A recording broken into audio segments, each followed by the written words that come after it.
নমস্কার বন্ধুরা, সংস্কৃত শিক্ষা নিয়ে আমাদের এই চ্যানেলে আপনাদের সকলকে স্বাগত জানাই। আজ থেকে আমরা এক নতুন অধ্যায়ের সূচনা করেছি, যেখানে একদম গোড়া থেকে আমরা এই পবিত্র সংস্কৃত ভাষাটি শিখব। আমাদের এই যাত্রাটি ধাপে ধাপে এগিয়ে যাবে, আর আমরা চেষ্টা করব সংস্কৃতের প্রতিটি বিষয়কে আপনাদের কাছে সহজ ও সাবলীলভাবে তুলে ধরতে। আজ আমাদের প্রথম দিনের ক্লাসে আমরা যে বিষয়গুলো নিয়ে আলোচনা করব তা হলো ভাষা, ব্যাকরণ এবং বর্ণ প্রকরণ। প্রথমে ভাষা কি, ভাষা কাকে বলা হয়?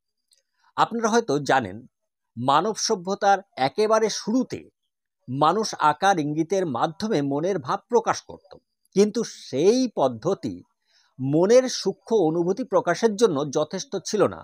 ধীরে ধীরে মানুষ বুঝতে শিখল যে ধ্বনির সাহায্যে মনের ভাব আরো ভালোভাবে প্রকাশ করা যায়। এইভাবেই জন্ম হয়েছে ভাষার। তাই সহজ ভাষায় বলা যায়, মনের ভাব সম্পূর্ণরূপে প্রকাশ করার জন্য মানুষ যে অর্থবহ ধ্বনি বা শব্দের সমষ্টি ব্যবহার করে তাকেই ভাষা বলা হয়। যেমন বাংলা, হিন্দি, তামিল, ইংরেজি, সংস্কৃত ইত্যাদি।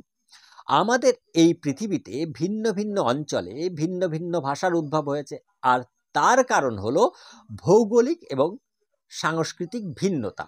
এবার ব্যাকরণ কি? প্রতিটি ভাষারই একটি নিজস্ব নিয়ম এবং শৃঙ্খলা রয়েছে। এই নিয়ম কানুন না থাকলে ভাষা তার অর্থ এবং কার্যকারিতা হারিয়ে ফেলত।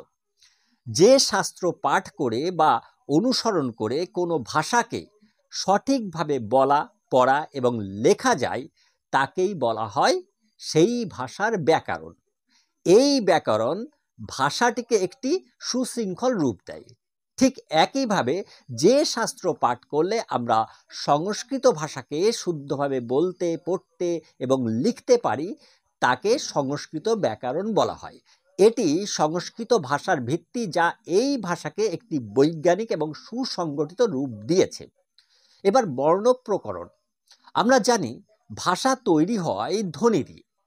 যখন আমরা কথা বলি তখন আমাদের বাকযন্ত্র থেকে বিভিন্ন ধরনের ধ্বনি বের হয়, কিন্তু এই ধ্বনিগুলো অস্থায়ী। তাই এদেরকে স্থায়ী রূপ দেওয়ার জন্য কিছু বিশেষ সাংকেতিক চিহ্ন তৈরি করা হয়েছে। ব্যাকরণ শাস্ত্রে এই চিহ্নগুলোকেই বর্ণ বলা হয়। সহজ কথায়, বর্ণ হলো ধ্বনির লিখিত রূপ বা দৃশ্যমান রূপ। ভাষার মূল উপাদান হলো বর্ণ, আর বর্ণের সমষ্টিকে বলা হয় বর্ণমালা। যখন এই বর্ণগুলোকে আমরা খাতায় বা কাগজে লিখি তখন এদেরকে অক্ষর বলা হয়। সংস্কৃতে ব্যবহৃত লিপির নাম দেবনাগরী। এই লিপিতে মোট 48টি বর্ণ আছে। উচ্চারণের ধরনের উপর ভিত্তি করে এই বর্ণগুলোকে প্রধানত দুইটি ভাগে ভাগ করা যায়। এক স্বরবর্ণ, দুই হলো ব্যঞ্জন বর্ণ। পরবর্তী ক্লাসে আমরা স্বরবর্ণ এবং ব্যঞ্জন বর্ণ নিয়ে আরো বিস্তারিত আলোচনা করব। আমাদের আজকের এই ক্লাসটি যদি আপনাদের ভালো লেগে থাকে তাহলে অবশ্যই ভিডিওটি লাইক করবেন এবং আপনাদের পরিচিতদের সঙ্গে শেয়ার করতে ভুলবেন না। সংস্কৃত শিক্ষার এই যাত্রায় আমাদের পাশে থাকতে চ্যানেলটি সাবস্ক্রাইব করে রাখুন। আর হ্যাঁ, যারা প্রকৃত ধর্মতত্ত্ব এবং ব্রহ্মতত্ত্ব নিয়ে জানতে আগ্রহী তারা আমাদের আরেকটি চ্যানেল ব্রহ্মতত্ত্বকে সাবস্ক্রাইব করে রাখতে পারেন। সেই চ্যানেলের লিংক আমি আমার ভিডিওর ডেসক্রিপশানে দিয়ে দিচ্ছি। আজকের মতো এখানেই শেষ করছি। আপনাদের মূল্যবান মতামত কমেন্ট করে জানাতে ভুলবেন না। আর যারা আমার এই ভিডিওটি এখন এই মুহূর্তে দেখছেন তারা সংস্কৃত শিক্ষার জন্য চ্যানেলটি সাবস্ক্রাইব করে নিন। সবাইকে অনেক অনেক ধন্যবাদ ও নমস্কার।